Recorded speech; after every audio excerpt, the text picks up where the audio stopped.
Satan s'efforcera constamment de nous épuiser et de le faire en insistant sur notre propre indignité, notre propre méchanceté, notre propre état de péché, sur l'horreur de ce que nous sommes, sur tout ce que nous sommes et que nous ne voudrions pas être, ni ne devrions être, sur tout ce que nous ne sommes pas et que nous voudrions être et devrions être. Il ne cessera jamais de jouer sur ce terrain-là. Si jamais vous acceptez une pensée, souvenez-vous que c'est de cette manière que l'ennemi agit. Ce n'est pas une lutte objective. Vous ne pouvez pas sortir comme l'ennemi de façon objective comme cela. Le combat est ressenti dans votre propre cœur. Ceux qui peut-être font usage d'un langage très hardi au sujet de la victoire du calvaire et tout ce genre de choses peuvent n'être en fin de compte que des jouets, des pions pour Satan dans cette question de la victoire à cause de la justice. Dans cette question, ils peuvent être complètement défaits. Eh bien, c'est là où le témoignage du sang trouve sa place. Vous et moi tenons pour précieux le sang de Jésus, en ceci est sa valeur précieuse, qu'il apporte une fin à l'autorité et au pouvoir de Satan. C'est par le moyen du sang que nous parvenons au trône. Et ne rendez pas cela matériel et objectif pour le moment. Reconnaissez qu'à la base, cela est spirituel.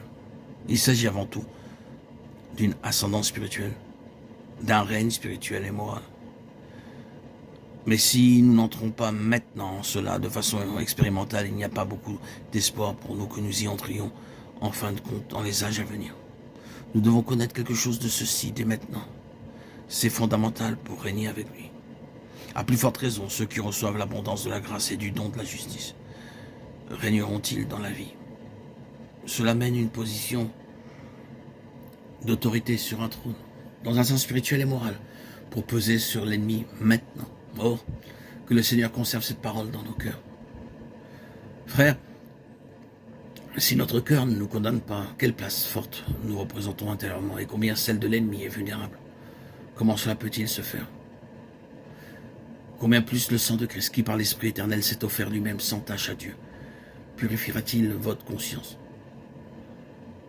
Si notre cœur ne nous condamne pas, ainsi Romains 8 suit Romains 6. La croix dans Romains 6 voit tout le terrain d'injustice purgé, éloigné.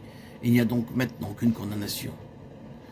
En parlant de nos cœurs, des parties vitales de notre homme spirituel protégé par la justice de Dieu, il doit y avoir en plus d'une prise de position une vie gouvernée par le principe de la justice. C'est pourquoi nous trouvons cette parole extraite d'un psaume appliquée au Seigneur et appliquée au Seigneur. Dans le premier chapitre de la lettre aux Hébreux, tu as aimé la justice et tu as haï l'iniquité.